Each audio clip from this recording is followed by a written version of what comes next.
रोकने वाले ने रोका भी, परंतु हिमालय से निकलकर समुद्र में गिरने वाली ब्रह्मपुत्र नदी की प्रखर धारा को क्या कोई रोक सकता है? वे न रुकी, नहीं रोकी जा सकी। अरे जिनके चित्त में कुछ प्रवंतन संस्कार अभिष्ट थे, वे अपने अनधिकार के कारण शरीर जानने में समर्थ ना हुई। उनका शरीर घर में पड़ा रह गया। भगवान के वियोग दुख से उनके सारे कलुष धुल गए। ध्यान में प्राप्त भगवान के प्रेमालिंगन से उनके समस्त सौभाग्य का परम फल प्राप्त हो गया और वे भगवान के पास शरीर जाने वाली गोपियों के पहुंचने से पहले ही भगवान के पास पहुंच गई, भगवान में मिल गई। यह शास्त्र का प्रसिद्ध सिद्धांत है कि पाप पुण्य के कारण ही बंधन होता है और शुभाशुभ का भोग होता है। शुभाशुभ कर्मों के भोग से जब पाप पुण्य दोनों नष्ट हो जाते हैं, तब जीव की मुक्ति हो जाती है, तब जीव की मुक्ति हो जाती है। यद्यपि गोपियां पाप पुण्य से रहित श्री भगवान की प्रेम प्रतिमा स्वरूपा थी, तथापि लीला के लिए यह दिखाया गया है कि अपने प्रियतम श्री कृष्ण के पास न जा सकने से उनके विरह नल से उनको इतना महान संताप हुआ कि उससे उनके संपूर्ण अशुभ का भोग हो गया। उनके समस्त पाप नष्ट हो गए और प्रियतम भगवान के ध्यान से उन्हें इतना आनंद हुआ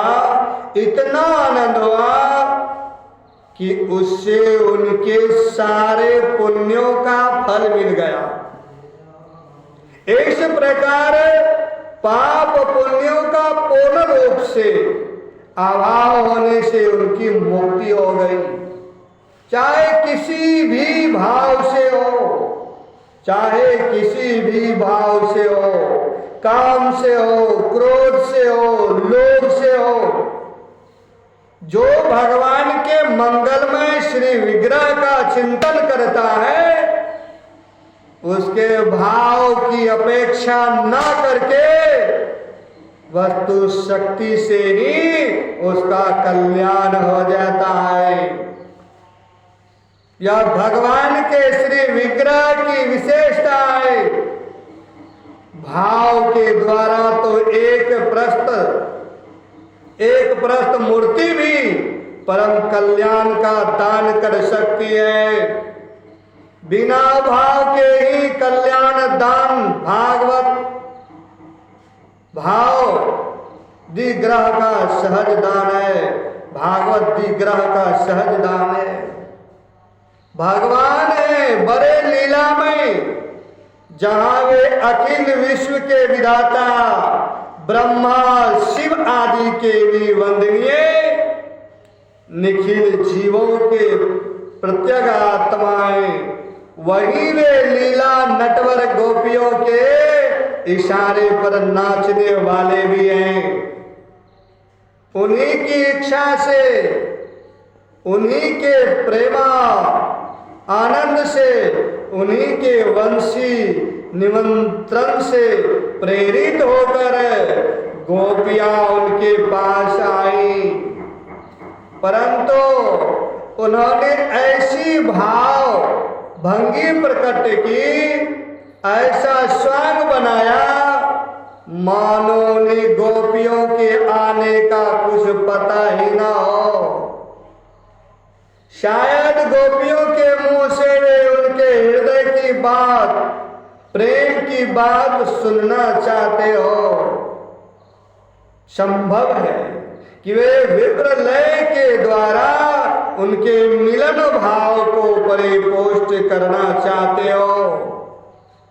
बहुत करके तो ऐसा मालूम होता है कि कहीं लोग इसे साधारण बात न समझ ले, इसलिए साधारण लोगों के लिए उपदेश और गोपियों का अधिकार भी उन्होंने सबके सामने रख दिया।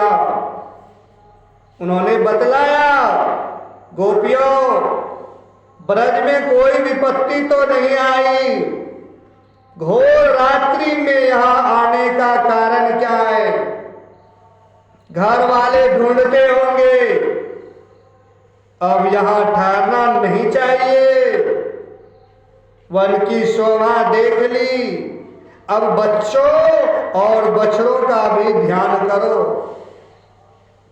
धर्म के अनुकूल मोक्ष के खुले हुए द्वार अपने सगे संबंधियों की सेवा छोड़कर वन में दर दर भटकना स्त्रियों के लिए अनुचित है।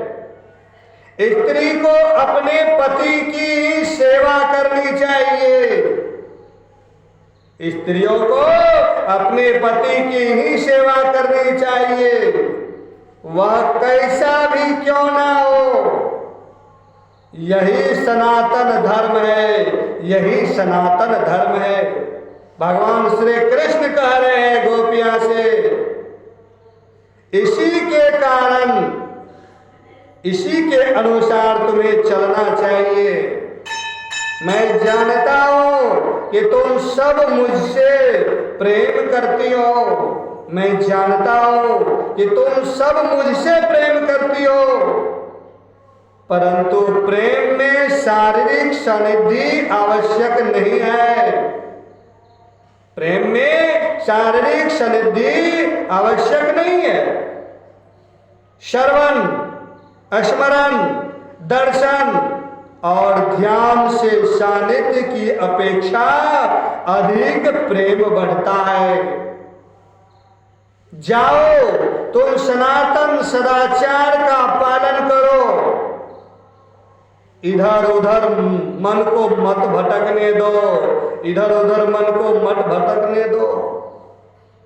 श्री कृष्ण की यह शिक्षा गोपियों के लिए नहीं, समान नारी जाति के लिए है। श्री कृष्ण की यह शिक्षा गोपियों के लिए नहीं है, सामान्य नारी जाति के लिए है। गोपियों का अधिकार विशेष था, उसको प्रकट करने के लिए भगवान श्री कृष्ण ने ऐसे वचन किए थे। इन्हें सुनकर गोपियों की क्या दशा हुई, और इसके उत्तर में उन्होंने श्री कृष्ण से क्या प्रार्थना की। वे श्री कृष्ण को मनुष्य नहीं मानती, उनके पूर्ण ब्रह्म सनातन स्वरूप को भली भांति जानती हैं और यह जानकर ही उनसे प्रेम करती है। इस बात का कितना सुंदर परिचय दिया। यह सब विषय मूल में ही पाठ करने योग्य है। सचमुच जिनके हृदय में भगवान के परम तत्व का वैसा अनुपम ज्ञान और भगवान के प्रति वैसा महान अनन्य अनुराग है, और सच्चाई के साथ जिनकी वाणी में वैसे उद्गार हैं, वे ही विशेष अधिकारवान हैं, वे ही विशेष अधिकारवान हैं। गोपियों की प्रार्थना से यह बात स्पष्ट है कि वे श्री कृष्ण को अंतर्यामी योगेश्वर परमात्मा के रूप में पहचानती थी, और जैसे दूसरे लोग गुरु, सखा या माता पिता के रूप में श्री कृष्ण की उपासना करते हैं, वैसे ही वे पति के रूप में श्री कृष्ण से प्रेम करती थी, पति के रूप में श्री कृष्ण से प्रेम करती थी। जो कि शास्त्रों में मधुर भाव के उज्जवल परम रस के नाम से कहा गया है। जब प्रेम के सभी भाव पूर्ण हो जाते हैं और साधकों को स्वामी सखादी के रूप में भगवान मिलते हैं, तब गोपियों ने क्या अपराध किया था? तब गोपियों ने क्या अपराध किया था कि उनका यह उच्चतम भाव, जिसमें शांत, दास्य, सख्य और वात्सल्य सबके सब अनंत भूत हैं और जो सबसे उन्नत एवं सबका अंतिम रूप है, न पूर्ण हो, भगवान ने उनका भाव पूर्ण किया और अपने को असंख्य रूपों में प्रकट करके गोपियों के साथ क्रीड़ा की। उनकी क्रीड़ा का स्वरूप बतलाते हुए कहा गया है, जैसे नन्हा सा शिशु, जैसे नन्हा सा बच्चा दर्पण अथवा जल में पड़े हुए अपने प्रतिबिंब के साथ खेलता है, वैसे ही रमेश भगवान और ब्रज सुंदरियों ने रमन किया। अर्थात सच्चिदानंद घन सर्वांतर्यामी प्रेम रस स्वरूप लीला रस में परमात्मा भगवान श्री कृष्ण ने अपनी हृदयनी शक्ति स्वरूपा आनंद चिन्मय रस प्रतिभाविता अपनी ही प्रतिमूर्ति से उत्पन्न अपनी प्रतिबिंब स्वरूपा गोपियों से आत्म क्रीड़ा की।